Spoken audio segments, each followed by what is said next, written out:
Mereka menuntut aset Doni Salmanan senilai 24 miliar rupiah. Mau hampir bunuh diri. Kasus tindak pidana pencucian uang. Kerugian itu tidak bisa dikembalikan 100%. Penipuan itu kan menguntungkan diri sendiri. Investasi bodong, modus.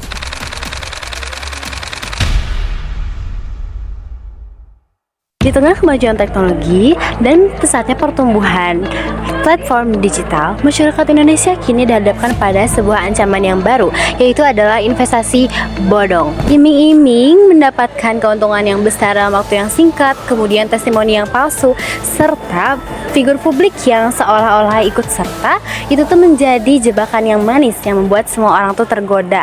Kerugian yang dialami oleh masyarakat dari tahun 2018 hingga tahun 2023 telah mencapai angka yang fantastis, yaitu mencapai angka 139 triliun rupiah. Investasi bodong adalah aktivitas penghimpunan dana masyarakat tanpa adanya izin yang resmi, yang seringkali menjanjikan mendapatkan keuntungan yang sangat besar dan tanpa adanya risiko. Namun nyatanya adalah seringkali uang investor itu hanya diputar untuk membayar investor yang lainnya saja. Skema Ponzi klasik yang penuh kebohongan.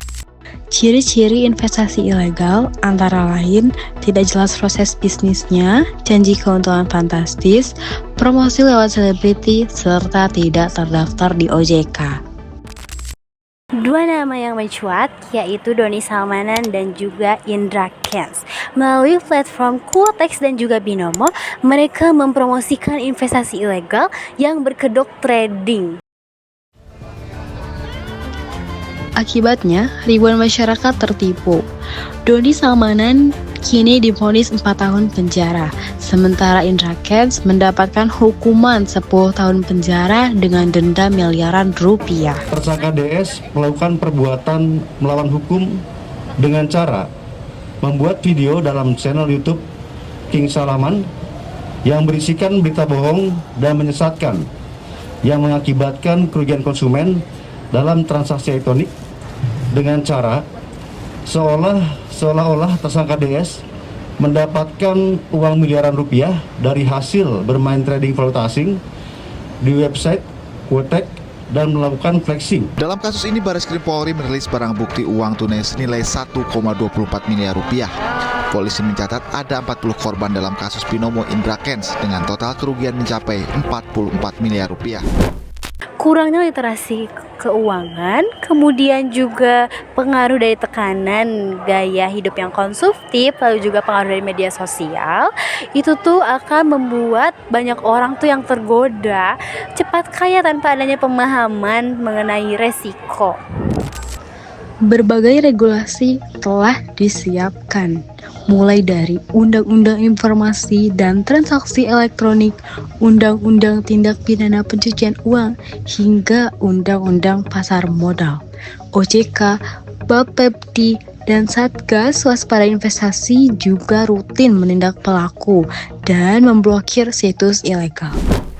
Dalam pandangan Islam, investasi bodong itu mengandung unsur gharar, maisir, dan juga riba.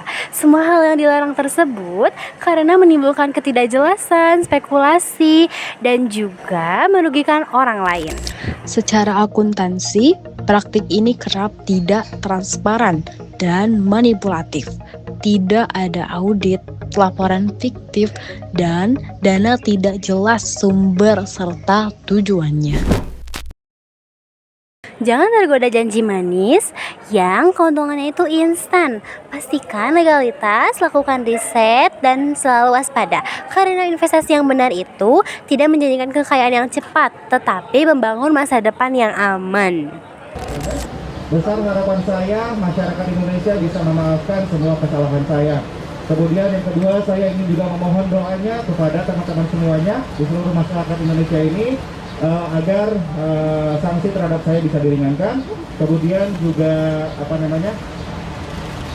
untuk masyarakat Indonesia untuk berhati-hati agar tidak ini sama trading yang ilegal.